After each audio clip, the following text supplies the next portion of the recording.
Tamil Nadu BJP president Sattur NDA candidate గౌరవనీయులు నయనార్ నాగేంద్ర గారు,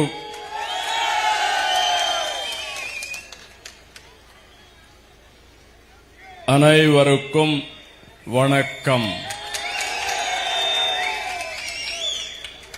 என் அப்னான தமிழ்நாடு மக்களே, உளங்குடன் இங்கே இருப்பது ரொம்பவே சந்தோஷம்.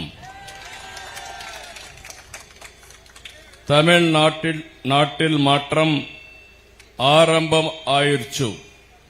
இனிமே யாராலையும் நிறுத்த முடியாது. తమిళనాడు అంటేనే ద్రవిడ నాగరికతకు కేంద్రం. ఇక్కడ చూస్తే పల్లవ, చేర, చోళ, పాండ్య లాంటి రాజు వంశాలు పాలించిన గొప్ప నేలది, ఒక పుణ్య భూమి అని చెప్పి కూడా నేను మీకు తెలియజేస్తున్నా. ఇంకొక పక్క అన్ని భాషల్లోకెల్లా తమిళ భాష అతి ప్రాచీనమైన భాష. ఈ భాష మీద మీకుండే అభిమానం చూస్తే ఏ భాషకు లేనంత అభిమానం తమిళ భాషకు ఉండడం గర్వకారణం అని చెప్పి మరొక్కసారి విజ్ఞప్తి చేస్తున్నారు. అందుకని నరేంద్ర మోడీ గారు కూడా చాలా స్పష్టంగా చెప్పారు, మాతృభాష, తల్లి భాష, ఏ భాష అయితే ఆ భాషలోనే పిల్లల్ని చదివిస్తే విద్య బాగా అబ్బుతుందని చెప్పిన వ్యక్తి నరేంద్ర మోడీ గారని చెప్పి కూడా మరొకసారి విజ్ఞప్తి చేస్తున్నాను. బ్రిటిష్ పాలనలోనే తమిళనాడుకు ఒక ప్రత్యేకత ఉంది. మెడ్రాస్ ప్రెసిడెన్సీ, దక్షిణ భారతదేశంలో ఉండే అన్ని రాష్ట్రాలు చెన్నైకే రావాలి. ఈరోజు చెన్నై, ఆ రోజు మెడ్రాస్. నేను కూడా అక్కడికే వచ్చేవాడిని. మీ అందరి ప్రియతమ నాయకుడు ఎన్టీ రామారావు గారు చెన్నైలోనే ఉండి ఒక మహానాయకుడిగా ఎదిగాడు. అక్కడి నుంచి ఆంధ్రప్రదేశ్ రాజకీయాల్లోకి వచ్చి ఒక మహానటుడే కాకుండా మహానాయకుడయ్యాడు. ఆయన ఒకటే ఆలోచించారు, నేను చెన్నైలో ఉన్నాను, ఇన్ని సంవత్సరాలున్నాను, అక్కడ నీళ్లు లేవు, అలాంటి చెన్నై నగరానికి నీళ్లు ఇవ్వాలని ఆలోచించిన వ్యక్తి నందమూరి తారక రామారావు గారైతే దానికి సహకరించిన వ్యక్తి ఆనాటి ఎంజీఆర్ అని చెప్పి కూడా నేను మీకు తెలియజేస్తున్నా. ఇద్దరు కలిసి ఆ రోజు మీరు చూస్తే చెన్నైకి తెలుగు గంగ ద్వారా నీళ్లు తీసుకొచ్చారు.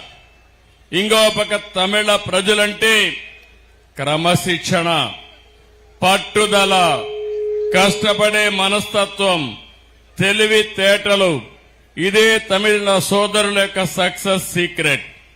ఏ రంగం చూసినా, ఏ దేశంలో చూసినా ఒకప్పుడు తమిళులే ఉండేవాళ్లు. ఆ రోజు దక్షిణ భారతదేశంలో ఉండే ద్రవిడులంటే గౌరవం ఉండేదని చెప్పి కూడా నేను మీకు తెలియజేస్తున్నా. ఎన్నో పరిశ్రమలకు నాంది. ఇక్కడే మంత్రిగా పనిచేశాడు నాగేంద్ర గారు, జయలలిత గారి కేబినెట్ లో అనేక పరిశ్రమలు తీసుకొచ్చాడు. నేను అదే గుర్తు చేశాను. ఫాక్స్కాన్ గాని అనేక పరిశ్రమలు తీసుకొచ్చి తమిళనాడులో ఉద్యోగాలు కల్పించిన వ్యక్తి మీ అభ్యర్థి నాగేంద్ర గారని చెప్పి నేను మీకు తెలియజేస్తున్నా. ఇదే కాదు, ఒక నాగరికత, ప్రాచీన నాగరికత. ఎన్నో దాడులు జరిగాయి, తిప్పికొట్టారు, తట్టుకున్నారు.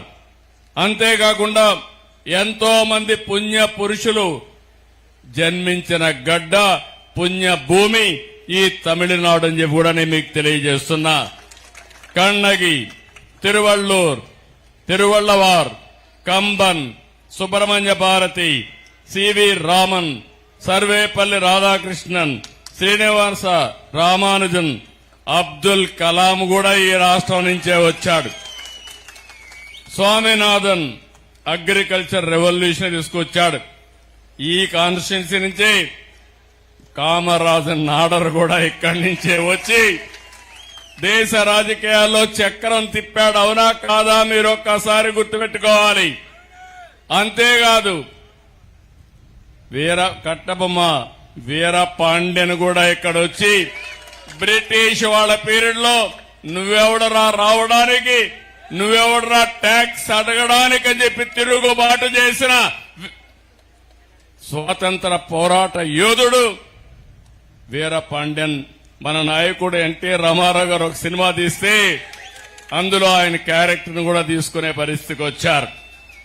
ఇంకో పక్క ఎన్నో ప్రాచీన ఆలయాలు, సాంస్కృతిక ప్రదేశాలు, మంచి టూరిజం సెంటర్స్ కూడా ఉన్నాయి. తంజావూర్, తిరుచిరాపల్లి, చిదంబరం, మదురై, కంచి, రామేశ్వరం, ఇంకో పక్క తిరువన్నామలై, ఇలాంటి పవిత్రమైన పుణ్యక్షేత్రాలున్నాయి. అరుణాచల శివుణ్ణి చూసేదానికి తిరువన్నామలకి తెలుగు వాళ్ళందరూ వస్తే పెరుమాళ్ళని చూడడానికి మీరందరూ తిరుపతికి వస్తున్నారు. అది మన ప్రత్యేకత అని చెప్పి కూడా నేను మీకు తెలియజేస్తున్నా. నేను ముందే చెప్పాను, మనందరం ఒకటే. తమిళ్, తెలుగు, కన్నడ, మలయాళ ఈ భాషలు మాట్లాడతాం గాని మన ఆరిజిన్ మాత్రం ద్రవిడ ఆరిజినే. ఈ విషయం మనం గుర్తుపెట్టుకోవాలి. మనం అందరం కూడా అన్నదమ్ములమే. అందుకే తెలుగు గాని తమిళియన్స్ గాని నీరు పాలు మారి కలిసిపోతాం, ఒకరికొకరు సహకరించుకుంటాం. కొన్ని లక్షల కుటుంబాలు తమిళనాడులో ఈ రాష్ట్ర అభివృద్ధి కోసం తెలుగు వాళ్ళు కూడా కష్టపడుతున్నారంటే ఇది ఒక చరిత్ర అని చెప్పి కూడా నేను మీకు తెలియజేస్తున్నా. ఇంకో పక్క మీరు ఒక విషయం గుర్తుపెట్టుకో, నాకు కూడా పక్కనే చిత్తూరు, తిరుపతి, ఈ రెండు ప్రాంతాల్లో తమిళ మాట్లాడే వాళ్ళు ఎక్కువగా ఉంటారు. నేను కూడా కుప్పం, నా నియోజకవర్గంలో ఒక పక్క కృష్ణగిరి పక్కనే ఉంటుంది. తెలుగు మాట్లాడేవాళ్ళు, తమిళ మాట్లాడేవాళ్ళు ఎక్కువగా ఉంటారు. అలాంటి సంబంధాలుండి ప్రజానీకం అని చెప్పి కూడా నేను మీకు తెలియజేస్తున్నా. నేను ఒకటే ఆలోచిస్తున్నాను, ఈ రోజు మీరందరూ ఒకటే గుర్తుపెట్టుకోవాలి. మీకు ఒక సంస్కృతి ఉంది, మీకు ఒక సాంప్రదాయాలున్నాయి, నిత్య చైతన్యం ఉంది, మీకు మీరే సాటి. ఆ రోజు కాంగ్రెస్ విర్రవీగితే 1967లో దాని మెడలు వంచి ఓడించిన ఘనత తమిళనాడులో ఉండే మీకే దక్కిందని మరొకసారి విజ్ఞప్తి చేస్తున్నాను. అప్పుడు కాంగ్రెస్ కు వ్యతిరేకంగా పుట్టిన డిఎంకే పార్టీ ఈరోజు కాంగ్రెస్ తోనే జట్టు కట్టే పరిస్థితి వచ్చింది. నేను ఒకటే మిమ్మల్ని అడిగేది, ఈ రాష్ట్ర ప్రయోజనాలు కావాలన్నా లేకపోతే రాజకీయ ప్రయోజనాల కోసం పనిచేసే వ్యక్తులు కావాలన్నా మీరు ఆలోచించాల్సిన అవసరం ఉంది. జయలలితతో నాకు దగ్గర సంబంధాలుండేటివి. నేనప్పుడు ముఖ్యమంత్రిగా ఉండేవాణ్ణి. ఆవిడ అభివృద్ధి ఏ విధంగా చేయాలనో మేము చర్చించుకునేవాళ్ళం. ఒక టీము కూడా ఆంధ్రప్రదేశ్ పంపించి హైదరాబాద్ ని ఏ విధంగా పరిశుభ్రంగా పెట్టామో ఆవిడ స్టడీ చేసేది. ఇప్పుడు చెన్నై నగరం, మదురై నగరం ఏ విధంగా ఉంది తమ్ముళ్ళు, బాగున్నాయా అని అడుగుతున్నా. హైదరాబాద్ గాని బెంగళూరు గాని దూసుకుపోతా ఉంటే చెన్నై మాత్రం ఏమైంది, నత్త నడకను నడిసే పరిస్థితి వస్తా ఉంది. ఇన్ఫర్మేషన్ టెక్నాలజీలో గాని ఇన్ఫ్రాస్ట్రక్చర్ లో గాని మనం ముందుకు పోయే పరిస్థితికి వచ్చాం. అందుకే నిన్న మొన్న ఒక విషయం చెప్తే చాలా బాధపడుతున్నా. ఇక్కడ మా ఆడబిడ్డలున్నారు. ఇప్పటికే స్థానిక సంస్థల్లో మీకు రిజర్వేషన్లు ఉన్నాయి. నరేంద్ర మోడీ గారు ఒకటి ఆలోచించారు, చట్ట సభల్లో ఎమ్మెల్యేలుగా ఎంపీలుగా నా ఆడబిడ్డలు ఉండాలని 33% రిజర్వేషన్లు పెట్టిన వ్యక్తి నరేంద్ర మోడీ గారని చెప్పి మరొకసారి విజ్ఞప్తి చేస్తున్నాను. ఈ సమస్య ఇప్పుడుది కాదు. 1996లో నేను ఆ రోజు యునైటెడ్ ఫ్రంట్ కన్వీనర్ గా ఉంటే దేవే గౌడ గారు బిల్లు పెట్టించాం. ఆ రోజు కాంగ్రెస్ పార్టీ అపోజ్ చేశారు. వాజ్పేయి గారు వచ్చిన తర్వాత 3 సార్లు బిల్లు పెట్టాం. కాంగ్రెస్ పార్టీ సహకరించలేదు. ఆ తర్వాత 2009లో యూపీఏ కాంగ్రెస్ పార్టీ ఒక బిల్లు తీసుకొస్తే దానికి పూర్తిగా మద్దతు ఇచ్చిన పార్టీ భారతీయ జనతా పార్టీ. ఆ రోజు లోక్సభలో పాస్ చేయలేదు. 2023లో నరేంద్ర మోడీ గారు ఆలోచించారు, నా ఆడబిడ్డలకు రిజర్వేషన్లు ఇవ్వాలని అందరినీ మెప్పించి యునానిమస్ గా బిల్లు పాస్ చేయించారు. అయితే జరిగింది మీరు ఒక్కసారి ఆలోచిస్తే, ఆ రోజు అనుకున్నది మళ్లీ జనాభా ప్రకారం సెన్సస్ తీయాలి, ఆ సెన్సస్ అయిన తర్వాత రిజర్వేషన్లు పెట్టాలనుకున్నారు. కాదు, 2029కే రిజర్వేషన్లు పెట్టాలని ఆలోచించి మళ్లా బిల్లు ప్రవేశపెడితే ఇక్కడ నుండి డిఎంకే కాంగ్రెస్ పార్టీ ఆడబిడ్డలకు ద్రోహం చేసి బిల్లుగా పాస్ కాకుండా అడ్డుపడ్డారని చెప్పి కూడా నేను మీకు తెలియజేస్తున్నా. నేను ఈ తమిళనాడులో రేపు ఎలక్షన్లు ఉన్నాయి, మీరు ఆలోచించండి. 2001లోనే వాజ్పేయి గారు ఆలోచించి డీలిమిటేషన్ లో 1971 జనాభా తీసుకుని దక్షిణ భారతదేశానికి నష్టం కాకుండా పెట్టారు. 2026కి అయిపోతుంది. దాన్ని దృష్టిలో పెట్టుకుని ప్రధానమంత్రి డీలిమిటేషన్ ని మళ్లీ ఆడబిడ్డలకు రిజర్వేషన్లు పెట్టారు. ఈ రోజు ఆ బిల్లులు రెండో ఓడించారు. దక్షిణ భారతదేశానికి నష్టం లేదు. ఈ రోజు తమిళనాడులో 39 సీట్లున్నాయి, 20 సీట్లు పెరుగుతాయి. ఆంధ్రప్రదేశ్ లో 25 ఉన్నాయి, ఇంకొక 13 పెరుగుతాయి. యూపీలో 80 ఉన్నాయి, ఇంకొక 40 పెరుగుతాయి. ఆ జిల్లాలో ఉండే, ఆ రాష్ట్రంలో ఉండే సీట్లు బట్టి 50% సీట్లు పెంచి అందులో 33% ఆడబిడ్డలకు రిజర్వేషన్లు చేశారు. ఇది తప్ప అని నేను అడుగుతున్నా. ప్రతి ఆడబిడ్డ ఆలోచించాలి. మీకు శక్తి లేదా అని అడుగుతున్నాను. మీకు అధికారం ఇవ్వడం ఈ డిఎంకేకి ఇష్టం లేదు, కాంగ్రెస్ కి ఇష్టం లేదు. మీకు అధికారం ఇవ్వబోయేది, ఇచ్చేది భవిష్యత్తులో ఎన్డీఏ నుంచి మరొక్కసారి మీ అందరికీ విజ్ఞప్తి చేస్తున్నా.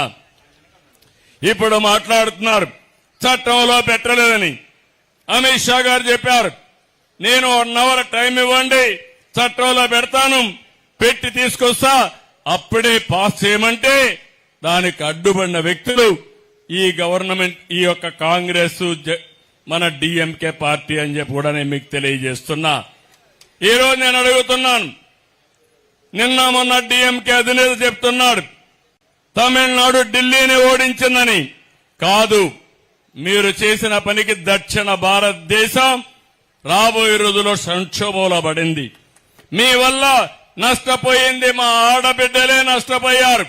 మీరు ఓడించింది, మీరు ద్రోహం చేసింది మా ఆడబిడ్డలకే ద్రోహం చేసి తప్ప, మహిళలకే తప్ప ఇంకోటి కాదని చెప్పి కూడా నేను మీకు తెలియజేస్తున్నా. తమిళనాడుకి ఒకటే అడుగుతున్నా, పూర్వ వైభవం కావాలన్నా లేదా అని మిమ్మల్ని అడుగుతున్నా. మీకు ఉద్యోగాలు కావాలన్నా లేదా అని అడుగుతున్నా. మళ్లీ మీకు ఉద్యోగాలు రావాలంటే డబల్ ఇంజన్ సర్కార్ రావాలి. కేంద్రంలో, రాష్ట్రంలో ఎన్డీఏ గవర్నమెంట్ రావాలి. ఆంధ్రప్రదేశ్ ఉంది, 1924లో విధ్వంసం జరిగింది. మేము ఆలోచించాం. పవన్ కళ్యాణ్ గారు జనసేన, నేను, బీజేపీ కలిసి పొత్తు పెట్టుకున్నాం. 94 సీట్లు గెలిపించారు, అందరినీ గెలిపించారు. 21 నెలల్లో అభివృద్ధి పరిగెత్తే పరిస్థితి వచ్చింది. దేశంలో వచ్చిన పెట్టుబడులన్నీ ఆంధ్రప్రదేశ్ కే 25.3% వచ్చాయంటే అది ఈరోజు జరిగిన అభివృద్ధి. ఇంకో పక్క నేను ఒకటే అడుగుతున్నాను, 5 ఏళ్లు ఈ యొక్క గ్రామంలో, మీ ఊర్లో ఏమన్నా మార్పు వచ్చిందా? ఏమన్నా జరిగిందా మిమ్మల్ని అడుగుతున్నా. ఇంకో పక్క ఏమాత్రం అభివృద్ధి జరగకుండా అవినీతి, శాంతి భద్రతల సమస్య, డ్రగ్స్ విపరీతంగా పెరిగిపోవడం, మహిళలపైన దాడులు జరగడం, హింస పెరగడం, 59% హింస పెరిగింది, దాడులు పెరిగాయి. ఎస్సీల పైన 30% 39% పెరిగాయి. కస్టోడియల్ డెత్స్ అయితే 32% పెరిగాయి. కల్తీ మద్యం 22 మంది చనిపోయారు. 68 మంది 2024లో చనిపోయే పరిస్థితికి వచ్చారు. హిందూ మతాన్ని ఎగతాళి చేస్తున్నారు. ఇది మన యొక్క ధర్మం, భారతదేశం యొక్క గొప్ప వార సంపద.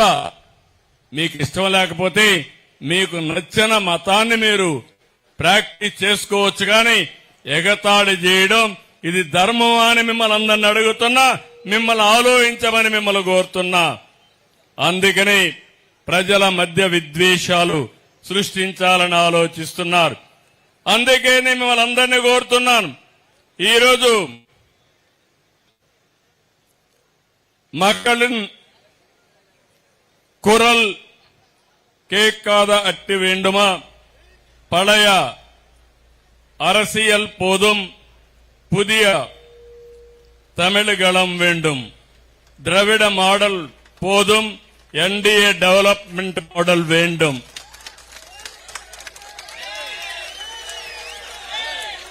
అర్థమైందా రాజా? అర్థం చేసుకోండి. డెవలప్మెంట్ చేసే శక్తి నరేంద్ర మోడీ గారికే ఉంది. ఎవరైతే ఆ జట్టులో చేరతారో వారిదే విజయం. ఎవరైతే ఆ జట్టులో ఉండరో వారు ఏమీ చేయలేరని చెప్పి కూడా నేను మీకు తెలియజేస్తున్నా. అందుకే నేను మిమ్మల్ని ఒకటే కోరుతున్నాను. ఈ రోజు మీరందరూ కూడా గుర్తుపెట్టుకోవాల్సింది, మళ్లీ మీకు ఉద్యోగాలు రావాలన్నా, అభివృద్ధి జరగాలన్నా, మీ పిల్లల భవిష్యత్తు బాగుండాలన్నా ఇటు బీజేపీ అటు ఏడీఎంకే ఎడపాడు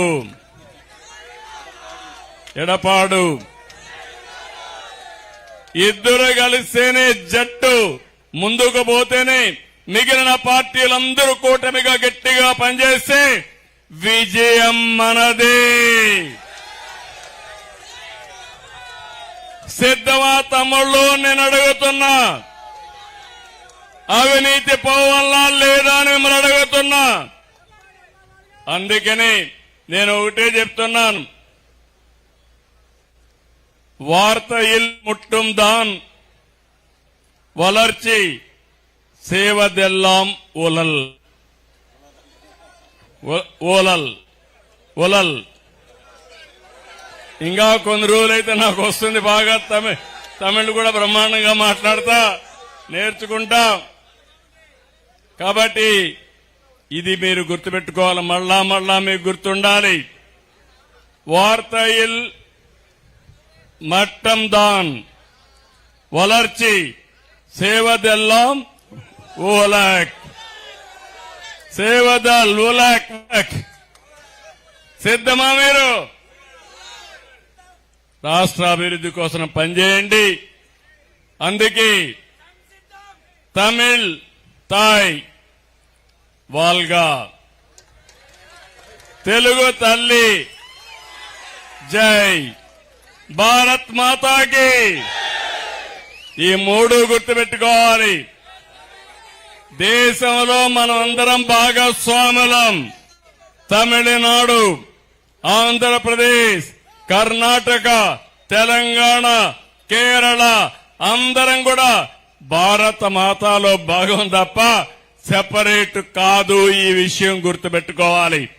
మన భాషలు వేరు, మన నాగరికత వేరు, మన సాంప్రదాయాలు వేరు. కడాన మనమందరం భారతీయులమే. ఒకే జాతి, ఒకే దేశం, అదే భారతదేశం. ఆ భారతదేశంలో మనందరం పౌరులం. అదే మారిగా ఒక తండ్రికి ఎంతమంది పిల్లలుంటే అంతమంది పిల్లలను సమానంగా చూసుకుంటారు. అన్ని రాష్ట్రాల ప్రజల్ని సమానంగా చూసుకుంటూ ముందుకు నడిపిస్తున్నారు. పిల్లలు ఏ విధంగా అయితే ముందుకు పోతారో మీరు కూడా గుర్తుపెట్టుకోవాల్సింది, మనం పోటీ పడాలి. అన్నదమ్ములు పోటీ పడతాం, దాయాదులు పోటీ పడతాం, గ్రామాలు పోటీ పడతాం, రాష్ట్రాలు పోటీ పడాలి, అభివృద్ధి జరగాలి, అవసరమైతే సహకరించుకుని ముందుకు పోవాలి తప్ప విద్వేషాలు రెచ్చగొట్టి రాజకీయ లబ్ధి పొందాలనుకోవడం మాత్రం మంచిది కాదని చెప్పి నేను మీకు తెలియజేస్తూ అందరికీ నమస్కారాలు. జై హింద్.